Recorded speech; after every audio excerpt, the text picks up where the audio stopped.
మల్లపల్లి నుంచి వచ్చిన మన ఎర్రోల గారి యొక్క ఇక్కడ మన కలెక్టర్ గా పనిచేసిండు, సిద్దిపేట పనిచేసిండు. పేదల బాధ అనేది నేను తెలుసు. సంఘానికి ఎమ్మెల్యే చింత ప్రభాకర్ గారు అభినందనలు కోరుతున్నాం. అదేవిధంగా దేశపాండే గారి, మన సిడిసి మన డిసిసి వైద్యుల మానికం గారికి, అదేవిధంగా సంగారెడ్డి పట్టణంలోని ఓ ఫంక్షన్ హాల్లో బీఆర్ఎస్ పార్టీ మెదక్ పార్లమెంట్ ఎన్నికల సన్నాహక సమావేశం నిర్వహించారు. ఈ కార్యక్రమంలో ముఖ్య అతిథులుగా బీఆర్ఎస్ మెదక్ ఎంపీ అభ్యర్థి వెంకట్రామిరెడ్డి, సంగారెడ్డి ఎమ్మెల్యే చింతా ప్రభాకర్లు పాల్గొన్నారు. ఈ సందర్భంగా ఎమ్మెల్యే చింతా ప్రభాకర్ మాట్లాడుతూ ఆచరణ సాధ్యం కాని హామీలను ఇచ్చి కాంగ్రెస్ అధికారంలోకి వచ్చిందన్నారు. బీఆర్ఎస్ పార్లమెంట్ అభ్యర్థి వెంకట్రామిరెడ్డిని భారీ మెజార్టీతో గెలిపించాలని కార్యకర్తలను కోరారు. మెదక్ పార్లమెంట్ అభ్యర్థి వెంకట్రామిరెడ్డి మాట్లాడుతూ తనను మెదక్ ఎంపీగా గెలిపిస్తే 100 కోట్లతో పీవీఆర్ ట్రస్ట్ ఏర్పాటు చేసి పేదలు, నిరుద్యోగ యువతకు ఉపాధి అవకాశాలు కల్పిస్తామని హామీ ఇచ్చారు.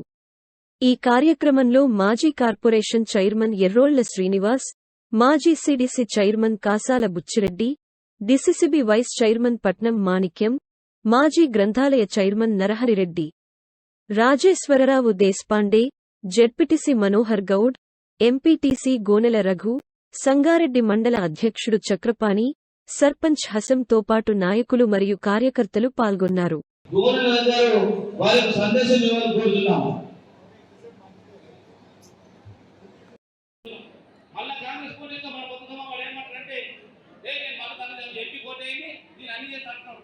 ఎమ్మెల్యే ఉన్నప్పుడు ఎంతనే సీఎం పని చేయలేరు, ఎంపీకెళ్ళి మనకు అవుతారా? అంతేకాని మనం ఏం చేయాలి, గుణపాఠం చెప్పాలి.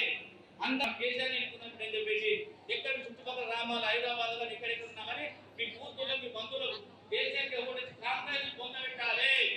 ఈసారి కాంగ్రెస్ పొంద పెట్టాలి. పెడితేనే వాడు మనం చెప్తే లేకపోతే పెడతారా? పొంద పెట్టాలి, కాంగ్రెస్ పొంద పెట్టాలి. పొంద పెట్టినప్పుడు వాళ్ళు ఎక్కడ లేకపోతే వాళ్ళు ఎంపీకెళ్తే మళ్ళీ మీద మన గిరనిగా కేసీఆర్ బతుకమ్మ కూడా బతుకమ్మ చేయాల్సిందా మన కేసీఆర్ గారు చేయాల్సిందా? వాటి చేయలేదమ్మా, దయచేసి అర్థం చేసుకోవాలి.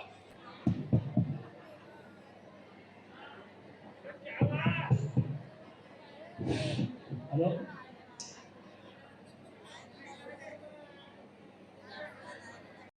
మాజీ సర్పంచులు, సీనియర్ నాయకులు, పత్రికా విలేకరులు, ఎలక్ట్రానిక్ మీడియా, ప్రింట్ మీడియా అందరికీ కూడా మన బీఆర్ఎస్ కార్యకర్తలు, ఉమ్మడి కుటుంబ సభ్యులందరికీ కూడా పేరు పేరున నమస్కారం. ఇవాళ కాంగ్రెస్ ప్రభుత్వం ఏ విధంగా అసమర్థ ప్రభుత్వం అయింది, తప్పుడు ఆలోచనలు, తప్పుడు వాగ్దానాలు ఇచ్చి ప్రజలను మోసం చేసి ప్రభుత్వంలో కుర్చీలో కూర్చొని ప్రజలను ఇవాళ 120 రోజుల్లోనే ప్రజలకు ఇచ్చిన ఒక్క పని కూడా చేయకుండా ఇవాళ కరెంటు కష్టాలు ఇచ్చి, నీళ్ల కష్టాలు ఇచ్చి, రైతులలో కన్నీరు చూస్తూ నవ్వుకుంటూ ప్రభుత్వంలో కూర్చుండి సరదా చేసుకుంటున్నారు తప్పితే ప్రజల బాగోగులు కోరుకోవట్లేదు. మీటింగ్లల్లో కరెంటు పోతా ఉంది, ప్రజలకు నీటి సమస్యలు వచ్చినాయి, రైతులు పొలాలు ఎండగొట్టుకుంటున్నారు. ఇవాళ అన్ని ఎక్కడ చూసినా కూడా సమస్యలు మొదలైనవి. మరి 4 నెలలనే సమస్యలు మొదలైతే 5 సంవత్సరాలు కాంగ్రెస్ ప్రభుత్వంలో మనం ఏ విధంగా ఉంటామని ఆలోచిస్తే గుండె చాలా బాధతో నిండిపోతుంది, బాధపడే మనసు మనకు వస్తుంది. మంచి రోజులు పోయినాయి, టీఆర్ఎస్ పాలన పోయింది, కాంగ్రెస్ పాలన వచ్చింది. కాంగ్రెస్ పాలన బాగుంటుందని ఆశించారు, కాంగ్రెస్ పాలన ప్రభుత్వాన్ని ఎన్నుకున్నారు. కానీ 100 రోజుల్లోనే కాంగ్రెస్ విఫలమైన పరిస్థితి, కాంగ్రెస్ తప్పుడు వాగ్దానాలు మనందరం కూడా చూస్తా ఉన్నాం. ఇక్కడ నా ముందు మాట్లాడిన వక్తలందరూ కూడా పెద్దలు మీకు అంతా చెప్పినారు. నేను ఒకటి చెప్తా ఉన్నా, ఇవాళ బీఆర్ఎస్ పార్టీ అభ్యర్థిగా, ఎంపీ అభ్యర్థిగా నేను మీ ముందు ఉండి నాకు ఓటు వేయాలని చెప్పేసి మిమ్మల్ని ప్రార్థించుకుంటా ఉన్నాను. అయితే నేను ఓటు అడిగే ముందు నేను ఎందుకు అడుగుతున్నాను ఓటు, నా నేపథ్యం ఏంటి, నేను ఏం చేస్తాను మీకు, నేను ఎందుకు పార్లమెంటు బరిలో నిల్చుంటా ఉన్నాను, మరి నేను గెలిచిన తర్వాత ఈ మెదక్ పార్లమెంటులో ఈ సంగారెడ్డి మండలంలో ఉన్న కుటుంబాలన్నిటికీ నా బాధ్యత ఏంటి, నేనేం చేయబోతున్నానని మీ అందరికి కూడా సవివరంగా కలెక్టర్గా, జాయింట్ కలెక్టర్గా మీ మధ్యలో పనిచేశాను. జిల్లా కలెక్టర్గా ఉండి, జిల్లా మెజిస్ట్రేట్గా ఉండి అబద్ధాలు ఆడకుండా, ప్రజలను మోసం చేయకుండా, ప్రజల ఓటును తీసుకొని ప్రజల కుటుంబాలలో సభ్యున్నై ఇవాళ మెదక్ పార్లమెంట్ నియోజకవర్గంలో ప్రతి కుటుంబంలో కూడా నేను ఒక సభ్యుడిని వాళ్ళకు సేవ చేయాలనే ఆలోచనతోని నాకున్న విద్య, నాకున్న పదవిలో ఉన్న అనుభవం అంతా కూడా చేర్చి మీ తరఫున ఇక్కడ సంగారెడ్డి ఉమ్మడి టీఆర్ఎస్ కుటుంబంలో ఉన్న అందరు కానివ్వండి, సంగారెడ్డి ప్రజలు కానివ్వండి, సంగారెడ్డి రూరల్ మండలంలో ఉన్న ప్రజలందరి కుటుంబాలకు కూడా నా చేదోడు బాధోడుగా ఉంటూ, మీలో ఒక్కరినే ఉంటూ మీ మంచి చెడు చూడడానికి నేను పార్లమెంట్లో మీకు పనిచేస్తానని చెప్తా ఉన్నా. అయితే కలెక్టర్గా ఇన్ని సంవత్సరాలు మీ మధ్యలో ఉండి పనిచేసే అవకాశం నాకు భగవంతుడు ఇచ్చిండు. ఈ నేల, ఈ గడ్డ నాకు కలెక్టర్గా దేశవ్యాప్తంగా మంచి అనుభవం ఇచ్చింది, మంచి ప్రఖ్యాతిని ఇచ్చింది. అయితే అదే ప్రాంతం నుంచి అదృష్టం కొద్దీ ఆ భగవంతుని సంకల్పంతో, భగవంతుని ఆశీస్సులతో ఇవాళ మనకు కేసీఆర్ గారు, అదేవిధంగా మన జిల్లా మంత్రివర్యులు హరీష్ రావు గారు, వర్కింగ్ ప్రెసిడెంట్ కేటీఆర్ గారు నిర్ణయం మేరకి ఇవాళ పార్టీలో నేను ఎంపీ అభ్యర్థిగా మీ ముందు ఉంటున్నాను. నాకు చింతా ప్రభాకర్ అన్న ఒక నెల రోజులు ఒక ఫంక్షన్ లో కలిసి నువ్వు ఎందుకు కాంటాక్ట్ చేయవు, నేను సంగారెడ్డిలో గెలిపించుకుంటా, నేను సీఎం గారిని కేసీఆర్ గారితో చెప్తా, హరీష్ రావుతో చెప్తా, నువ్వు మంచి అభ్యర్థివి, మంచి గుణమున్న వ్యక్తివి, ప్రజలకు సేవ చేసే ఆలోచన నీకుంది, నువ్వు ఎందుకు కాంటాక్ట్ చేయమని చెప్తే హరీష్ రావు గారు ఇంటికి వెళ్ళి నా పేరు ప్రతిపాదించి ఆ రోజు హరీష్ రావు గారికి చెప్పి నాకు ఫోన్ చేయించి పిలిపించుకొని అక్కడ పటంచేరి ఎమ్మెల్యే, నర్సాపూర్ ఎమ్మెల్యే, అట్లాగే మెదక్లో ఉన్న స్థానిక నాయకులందరినీ సమావేశపరిచి వాళ్ళందరితో నాకు చెప్పించి ఇవాళ కేసీఆర్ సార్ దగ్గర నా మాట చెప్పి నన్ను అభ్యర్థిగా పెట్టిన ఘనత మన ప్రభాకర్ అన్నకు దక్కుతుంది. ఇవాళ ప్రభాకర్ అన్నకు నేను ధన్యవాదాలు తెలుపుతా ఉన్నా ఈ కథ మీద నుంచి. అయితే ఒక విషయం మీకు చెప్పాలి, కలెక్టర్గా నేను ఒక మంచి పనులు చేశాను కాబట్టి, ఒక విద్యావేత్తగా మంచి పనులు చేసే అదృష్టం నాకు దక్కింది కాబట్టి ఇవాళ నేను మీ అందరి ఆదరణ, మీ అందరి బ్లెస్సింగ్స్ ఉన్నాయి కాబట్టి నేను బీఆర్ఎస్ పార్టీ అభ్యర్థిని అయ్యా. అయితే బీఆర్ఎస్ పార్టీ అభ్యర్థిని అయినాక కలెక్టర్గా నేను మరి పార్లమెంట్లో అడుగు పెట్టేటప్పుడు నా నేపథ్యం ఏంటి, నేనేం చేయబోతున్నాను అంటే నేను చేసిన పనులు రెండు చెప్పి నేను చేయబోయే పనులు చెప్తాను. కలెక్టర్గా ఉన్నప్పుడు ఎప్పుడు కూడా నేను మంచి సేవ చేస్తానని చెప్తా ఉన్నా. ఇది కాకుండా ఇంకొక విషయం చెప్తా. మాది ఉమ్మడి కుటుంబం, అమ్మ అందరూ అన్నదమ్ములందరిలో భాగంగానే పీవీఆర్ ట్రస్ట్ అనేది ఏర్పాటు చేసి ఆ పీవీఆర్ ట్రస్ట్ ద్వారా ఈ మెదక్ నియోజకవర్గంలో ఉన్న పార్లమెంట్ నియోజకవర్గంలో ఉన్న ప్రతి ఒక్కరికి, ప్రతి పేద కుటుంబానికి వాళ్ళకి విద్యకు, కోచింగ్ సెంటర్లకి, యువతకి, మహిళలకి అన్ని విధాల నైపుణ్యం ఇచ్చి మంచి ఉద్యోగాలు ఇచ్చే విధంగా చేస్తానని చెప్పి ఇవాళ హామీ ఇస్తా ఉన్నా. నేను ఎందుకు బూడకు మాటలు చెప్పట్లేదు, అబద్ధాలు ఆడాల్సిన అవసరం లేదు. ఒక కలెక్టర్గా, మెజిస్ట్రేట్గా పనిచేసిన వ్యక్తిని నేను అబద్ధాలు ఆడను, ఎప్పుడు కూడా అబద్ధాలు ఆడాల్సిన అవసరం నాకు లేదు. ఏదైతే వాగ్దానం చేస్తా ఉన్నానో నేను గెలిచిన నెల రోజుల్లోపు సంగారెడ్డిలో మన గౌరవ ఎమ్మెల్యే చింతా ప్రభాకర్ అన్న సమక్షంలో, స్థానిక వేదిక మీద ఉన్న ముఖ్య నాయకుల సమక్షంలో, హరీష్ అన్న సమక్షంలో ఈ ట్రస్ట్ కార్యక్రమాలు పేదలకు అందుబాటులో ఉండే విధంగా 100 కోట్లతో ఈ ట్రస్ట్ ఏర్పాటు చేస్తానని మీ అందరికీ సభాముఖంగా నేను చెప్తా ఉన్నాను. అదే కాకుండా పేద కుటుంబాలకి మన పార్టీ క్యాడర్, మన పార్టీ నాయకుల ఇంట్లో పెళ్లిళ్ళు అయినప్పుడు మన పార్టీ నాయకుల పెళ్లిళ్లకు ఇలాంటి ఫంక్షన్ హాల్స్ కట్టి అక్కడ ఫంక్షన్ హాల్స్ కట్టి ఉచితంగా మన పార్టీ నాయకుల పిల్లలకు, పేద కుటుంబాలకు పెళ్లిళ్ళు చేసుకోవడానికి ఇలాంటి ఫంక్షన్ హాల్స్ ₹1 ఛార్జీతోనే ఇస్తా అని చెప్పి చెప్తా ఉన్నా. నా ఆలోచన ఏంటంటే ఒక కుటుంబంలో ఒక శుభకార్యం చేయాలంటే, ఫంక్షన్ హాల్ పెట్టుకోవాలంటే 70,000 రూపాయలు ఫంక్షన్ హాల్ ఖర్చు అవుతుంది. ఇవాళ మరి 70,000 బదులు ఒక తులన్నర బంగారం అదే బిడ్డకిస్తే ఆ అల్లుతో పాటు ఆ ఆస్తి పెరుగుతుంది, సంపద పెరుగుతుంది. వారి నిరుపేద కుటుంబంలో నేను చేసే పనులు, సేవా కార్యక్రమాలు ఆ కుటుంబానికి అండగా ఉంటాయని చెప్పి ఆలోచనతో నేను పెద్ద ఆలోచనతో వచ్చాను. సో దయచేసి నేను చెప్పిన విషయాలన్నీ నమ్మండి. నేను ఏదైతే చెప్తా ఉన్నానో, నేను ఏదైతే మీ ముందు వాగ్దానం చేశానో, నేను చచ్చిపోయినా కూడా నేను చనిపోయినాక కూడా ఈ గడ్డలోనే ఈ పార్లమెంట్ నియోజకవర్గంలోనే తను సాధిస్తా ఉన్నా. ఆ గడ్డలోనే చనిపోయినా కూడా నేను చేసిన సేవలు 50 సంవత్సరాలు నేను చనిపోయిన తర్వాత కూడా పీవీఆర్ ట్రస్ట్ సేవా కార్యక్రమాలు మీ గుండెల్లో ఉండాలి, మీ పిల్లల గుండెల్లో ఉండాలనేది నా కోరిక తప్పితే రాజకీయాలకు వేరే కారణాలతో నేను రాలేదు. ప్రజా సేవ కొరికే వచ్చా. అందుకొరకు మీ అందరి గురించి ఓటు అడుగుతా ఉన్నా. మీరు నన్ను ఆశీర్వదిస్తారా? నన్ను ఎన్నుకుంటారా? వెంకట్రామరెడ్డిని ఎన్నుకుంటారా?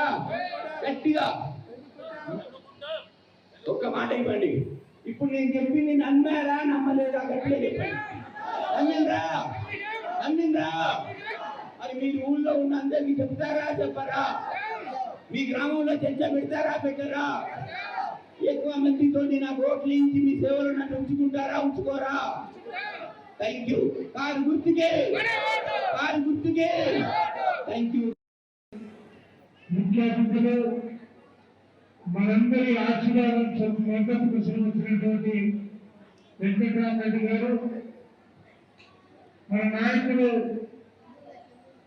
కేసీఆర్ గారు ఆశీర్వదించి ఇక్కడికి పంపిస్తే మరి మీరందరూ కూడా పెద్ద మొత్తం ఈ సమావేశంలో పాల్గొని మా మద్దతు ఉంటుంది, మా ఆశీర్వాదం ఉంటుందని మీరందరూ చెప్పినటువంటి సందర్భంగా ఈరోజు మనందరం తెలంగాణ వారికి ఆశీర్వాదం ఇవ్వాల్సిందిగా మిమ్మల్ని అందరినీ కోరుతా ఉన్నాం.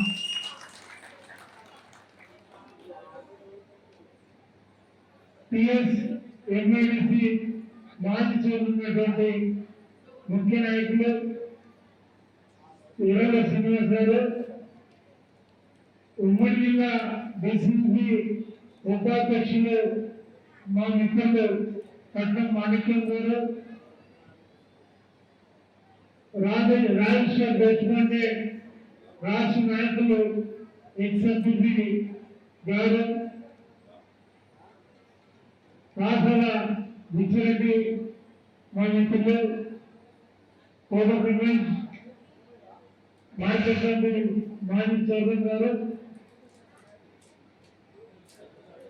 కొత్తగూడ సత్యనారాయణ గారు, స్థానిక సర్పంచ్ ఆశం గారు, నారాయణరెడ్డి జిల్లా గ్రంథాలయ సంస్థ మాజీ చైర్మన్ గారు, మా రఘు ఎంపీటీసీ గారు, పాల్గొన్నటువంటి వేదిక మీద సర్పంచులు, ఎంపీటీసీలు, అదే రకంగా మాజీ సర్పంచులు, ఇక్కడ పాల్గొన్నటువంటి మహిళా తల్లులు, పాత్రికేయులు అందరికీ హృదయపూర్వకంగా నమస్కారం.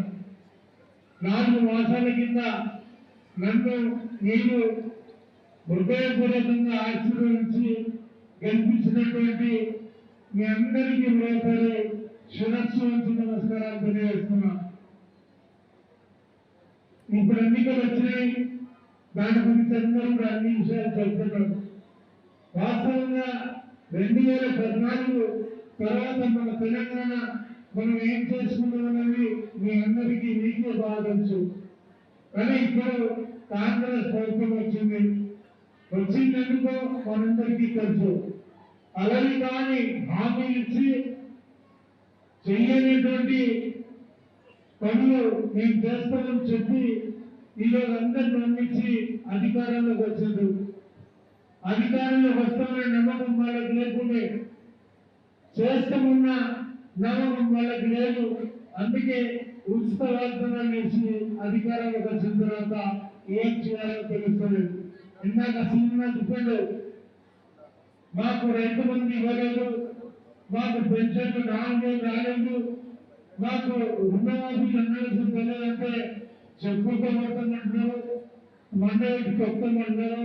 వాళ్ళ పరిస్థితి ఎంతవరకు ఉందంటే ఈరోజు ఏమన్నా మాట్లాడితే మీ పేరు తీసి మెడవేసుకుంటామని ప్రత్యక్షంగా ముఖ్యమంత్రి గారు చెప్తున్నటువంటి తీరు మనం చూస్తున్నాం.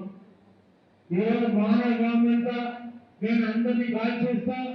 ఈరోజు మీరు ఇష్టం వచ్చినట్టు మాట్లాడుతున్నారు. ఉంటా ఆయన మాట్లాడుతున్నటువంటి అధికారం రాగానే మొట్టమొదటిగా చేసిన పని మీరందరూ చూసే ఉంటారు.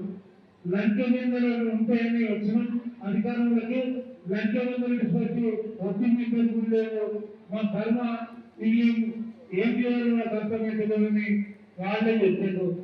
అంటే ఎట్లా పరిపాలించాలో సోదరుని వాళ్ళు అధికారంలోకి వచ్చిన తర్వాత అన్ని ఉచిత వాగ్దానాలు చేశారు. అందుకే మీ అందరినీ ఒకటే అడుగుతున్నాం, ఎవరికైనా మహిళలందరికీ 2,500 రూపాయలు వచ్చిన వాళ్ళు కాంగ్రెస్ కోటేయండి, బ్రాహ్మణులందరూ కూడా బీఆర్ఎస్ కోటేయండి. ఈరోజు రైతు బంధు ఎవరికైనా వచ్చింది 2 లక్షలంటే కాంగ్రెస్ చేయండి, రాకపోతే బీఆర్ఎస్ చేయండి. యువకులకి ఇంటికి పుట్టి 4,000 రూపాయలు వస్తే యువకులందరూ ఎవరన్నా ఉంటే అటువంటి కాంగ్రెస్ చేయండి, అది రాకపోతే మరి బీఆర్ఎస్ చేయండి. వాళ్ళు ఇచ్చిన వాగ్దానాలు ఏవి కూడా ఎవరికైనా వస్తే వాళ్ళు కాంగ్రెస్ చేయండి, రామోళ్ళంతా బీఆర్ఎస్ చేయండి అని అవుతున్నాం. ఎందుకంటే ఇప్పుడు ఎంపీ ఎన్నికల్లో నేను ఒక్కరిని గెలుపను, నేను ఆశీర్వదించి నన్ను గెలిపించదు, నేను ఒక్కరిని ఏకాకి కాకుండా చూసి మరి మీరందరూ మరి కేసీఆర్లో పెట్టినటువంటి అభ్యర్థి ఎంపీ అభ్యర్థి మన తోడైతే మన హక్కులు సాధించుకోవడానికి బలం చేకూరుతుందనేది మీ అందరికీ సులభంగా నేను వ్యక్తం చేస్తా ఉన్నాను. చెప్పేది ఏం లేదు, అందరు టీవీలలో చూస్తుంది.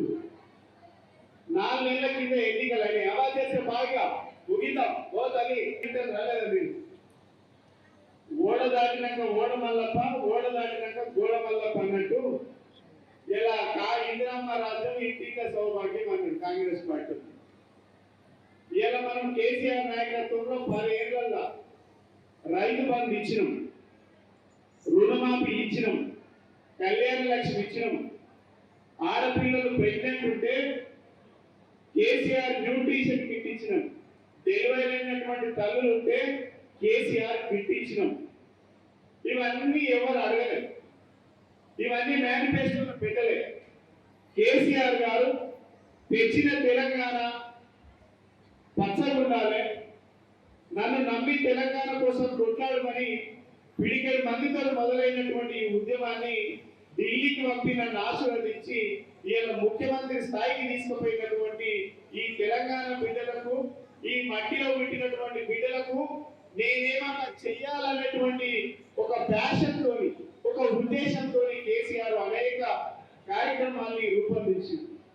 ఇక పులి చూసి నక్క వాదలు పెట్టుకున్నట్టు కాంగ్రెస్ వాళ్ళు ఏం చేసిండ్రు, ఆనాడు ఇందిరమ్మ రాజ్యం అంటే 200 రూపాయల పెన్షన్, ఆనాడు చంద్రబాబు నాయుడు 125 రూపాయల పెన్షన్, ఇందిరమ్మ రాజ్యంలో రాజశేఖర రెడ్డి హయాంలో 200 రూపాయల పెన్షన్.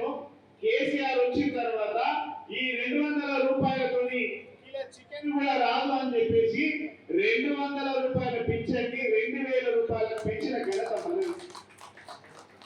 ఆనాడు సమైక్య రాష్ట్రంలో రాజశేఖర రెడ్డి గవర్నమెంట్ లో ఉండగా ఇదే ఉమ్మడి మెదక్ జిల్లాలో ఆనాడు డిప్యూటీ కలెక్టర్ గా ఉన్నటువంటి మన వెంకటరామరెడ్డి గారు అడిషనల్ కలెక్టర్ గా ఉన్నారు. ఎప్పుడన్నా రైతు చనిపోతే, రైతు ఏదైనా అన్నాల ఆలోచనల వల్ల ఏదో మనస్తాపం చెంది పంటలేండి తిరగక ఏడాదికి 6 నెలలకు 50,000 రూపాయలు, దాంట్లో ఉన్న పైరవ్ కార్డు ఉంటే 20,000 వచ్చేది, మీ చేతికి వచ్చేది 30,000 రూపాయలు. ఆ బాధ చూసి కేసీఆర్ నా తెలంగాణ జాతి బిడ్డలు ఎవరు కూడా రైతులు బాధపడద్దు, ఏ కుటుంబంలో అన్నా అకారణంగా చనిపోతే ఆ కుటుంబానికి నెల రోజుల మనకే 5 లక్షల రూపాయల ఎక్స్గ్రేషియా ఉండాలని కేసీఆర్ గారు ఇలా 5 లక్షల రూపాయలు ఇచ్చింది. ఇలా ఆనాడు పంటలు పండించుకోవడానికి, ఎరువులు కొనుక్కోవడానికి ఒక్కనాడు కూడా ఇందిరమ్మ రాజ్యంలో రూపాయి సాయం చేయలేదు. కేసీఆర్ గారు వచ్చిన తెలంగాణలో నా తెలంగాణ జాతి బిడ్డలు ఎవరు కూడా రైతు ఆత్మహత్యలు చేసుకోవద్దు, హత్యలు చేసుకోవద్దు, ఎవరు కూడా అప్పుల పాలు కావద్దని చెప్పేసి పంట రుణం కింద 10,000 రూపాయలు ఎకరానికి ఇచ్చినటువంటి ఘనత కేసీఆర్ గారు. 200 రూపాయలు 2,000 చేసిండు, ఆసరా పింఛను 2,000 రూపాయలు చేసిండు. తెలంగాణ కోసం కొట్లాడేటువంటి హక్కు, ఈ ప్రజల కోసం ప్రశ్నించేటువంటి హక్కు, ఈ ప్రజల కోసమే పుట్టినటువంటి పార్టీ ఈ గులాబీ జెండా. ఏ పార్టీలోనైనా వారి అవసరాలకు ఓట్లేసుకొని పోతాడు. కేవలం కేసీఆర్ మాత్రమే ఈ ప్రజల కోసం, ఈ గడ్డ కోసం ఉద్యమించి కొట్లాడేటువంటి వ్యక్తి కేసీఆర్ మాత్రమే. మనం అందరం ఆలోచన చేసి కేసీఆర్ నిలబెట్టినటువంటి అభ్యర్థి వెంకటరామరెడ్డి గారిని భారీ మెజార్టీతోని ఢిల్లీకి పంపిస్తే ఈ కాంగ్రెస్ పార్టీ చేస్తున్నటువంటి అరాచకాల గురించి, అన్యాయాల గురించి, మాట తప్పిన మాటల గురించి మాట్లాడడానికి మనకు అవకాశం ఉంటుంది. కాబట్టి మీ అందరూ కూడా గ్రామాలలో చర్చ పెట్టాలి. కాంగ్రెస్ పార్టీ 13 హామీలు ఇచ్చింది, ఒక్క హామీ నెరవేర్చలేదు. ఇలా కాంగ్రెస్ పార్టీ అబద్ధాలు చెప్పి అధికారంలోకి వచ్చింది. ఈ 100 రోజులలో ఏ ఒక్క పని కూడా చేయలేదు. కాబట్టి మనం గ్రామాలలో చర్చ పెట్టాలి. 10 సంవత్సరాలలో కరెంట్ ఉన్నది. ఇలా కరెంటు మాట్లాడితేనే పోతా ఉన్నది మధ్యాహ్నం పూట. ఇలా లిఫ్టులు ఆగిపోతా ఉన్నాయి, కరెంటు మోటార్ ఆగిపోతా ఉన్నది, కరెంటు మోటార్ కాలిపోతా ఉన్నది, ట్రాన్స్ఫార్మర్ పేలిపోతా ఉన్నది. ఇవన్నీ ఎందుకు పోతున్నాయి అంటే శాతగాని సర్కారు పైన ఉన్నది కాబట్టి, శాతగాని వాళ్ళు అధికారంలో ఉన్నారు కాబట్టి ఇవన్నీ జరుగుతున్నాయి. ఇవన్నిటిని ప్రశ్నించడానికి ఒక అభ్యర్థి మన వెంకటరామరెడ్డి గారు, ఆయనను భారీ మెజార్టీతో గెలిపించాలి. కాంగ్రెస్ పార్టీకి ఓటుతోని కోటు వలిసి బుద్ధి చెప్పాల్సినటువంటి అవసరం మనందరి పైన ఉందని కూడా ఈ సందర్భంగా గుర్తు చేస్తూ ఈ అవకాశం ఇచ్చినటువంటి మీ అందరికీ మనస్ఫూర్తిగా ధన్యవాదాలు తెలియజేస్తా ఉన్నా. జై తెలంగాణ.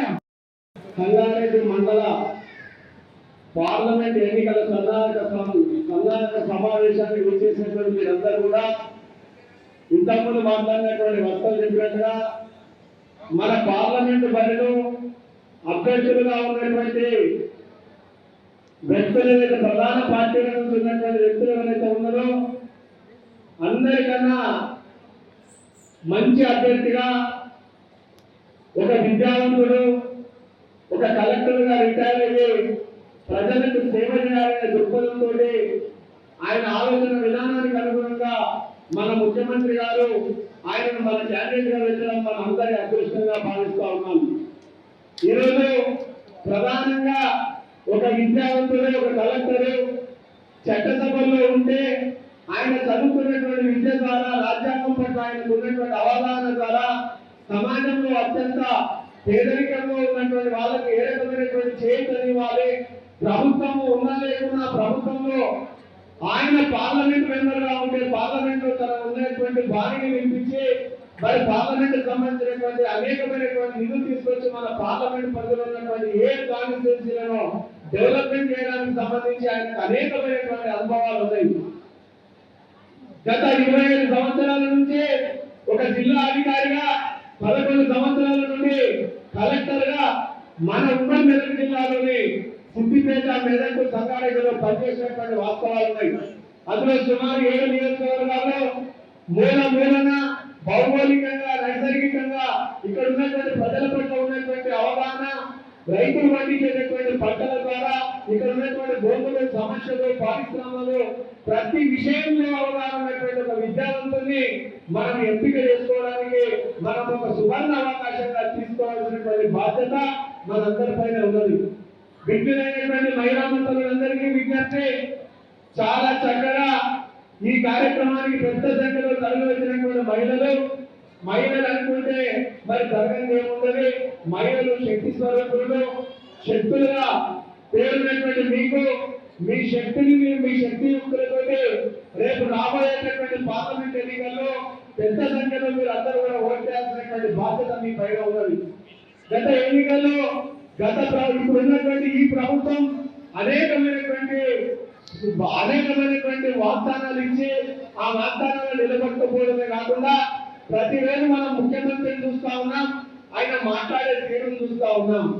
ఆయన ఏమంటున్నాడు, పేగులు మెడలేసుకుంటా మానవ బాంబైతా నేను వాణి పెడతా వీడిని పెడతా అంటున్నాడు. మాట్లాడుతున్నారా లేదా? చూస్తున్నారా? అమ్మకి టీవీగా ఏమ్మా చూస్తున్నారా? మన కేసీఆర్ గారు ఎప్పుడన్నా మాట్లాడిందా? ఏమంటలేదు మీరు? 2000 వృద్ధత్వ పింఛన్ ఇస్తాను ఇచ్చిందా లేదా మన ముఖ్యమంత్రి కేసీఆర్ గారు? ఇచ్చింది కదా. మొన్న ఓట్లకి వచ్చిన ఏమన్నాడు, మీరు ఓట్ చేయండి 9 తారీఖున నేను ముఖ్యమంత్రి అయితే 2000 4000 చేస్తాడు. 18 సంవత్సరాల నుంచి భయపడేటువంటి ఆడపిల్లలందరికీ కూడా నెలకు 2500 ఇస్తాడు. ఇచ్చి రమణకు పడదాకా.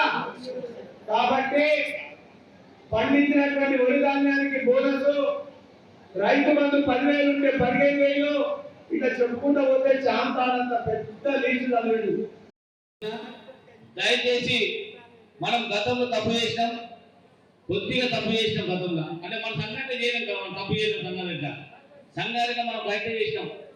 ఇలా తెలంగాణ రాష్ట్రంలో ఎక్కలేని విధంగా సంగారెడ్డిని ఒక అందరూ ఎదురు చూస్తున్న దాన్ని మనం ఇలా నిలబెట్టుకున్నాం. ఇక్కడ తెలంగాణ రాష్ట్రం మొత్తం చెప్పుకుంటారు, సంగారెడ్డి ప్రజలు ఏ పని చేసినా కరెక్ట్ చేస్తారని చెప్పేసి అందరూ తెలంగాణ రాష్ట్రం అందరూ అనుకుంటారు. ఎందుకంటే మన ఎమ్మెల్యే గారు గెలిపించాం. ఎందుకంటే మన ఎమ్మెల్యే గెలిపించే సందర్భాలు సంగారెడ్డి ప్రజలు చాలా బుద్ధిమంతులు, వాళ్ళు చాలా ఆలోచించి ఓటేస్తారనే విధంగా మన స్థానిక సంగారెడ్డిని గెలిపించాం. నేను ఒకటే కోరుకుంటున్నా, మహిళలకు చెప్తున్నా, ఈ రోజు ఒక 3 అభ్యర్థులు ఏమంటారు.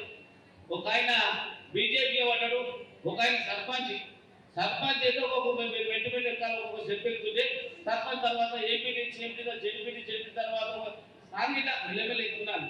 ఒకటేసారి 10 మెట్లు ఎక్కి రామ కింద పడిపోతాం. ఎప్పుడైనా మంచిగా ఆశ ఉండదు. ఒక కాంగ్రెస్ అభ్యర్థి, ఒక బీజేపీ అభ్యర్థి, వాళ్ళ ముక్కులు, మన టీఆర్ఎస్ అభ్యర్థి ముక్కుల విషయంలో అది తెలివి, ప్రజల అనుభవము, ప్రజల కోసం అనుభవించే వ్యక్తి, ప్రజల మనసు తెలుసుకునే వ్యక్తి, ప్రజలంటే ఏమిటి, ఎన్ని బాధ ఉంటాయి, వాళ్ళ కష్టాలు ఉంటాయి, వాళ్ళ సుఖ సంతోషాలు పంచుకునే వ్యక్తి ఎవరంటే మన ఐఏఎస్ మాజీ కలెక్టర్ గారు మన వెంకటరెడ్డి గారిని ముందు చెప్తున్నా. ఆ 3 వ్యక్తుల్లో మీరు ఎవరిని అడగండి, ఎవరి వ్యక్తి మంచోడు అని చెప్పేసి మీరు అడిగి ఓటేయండి.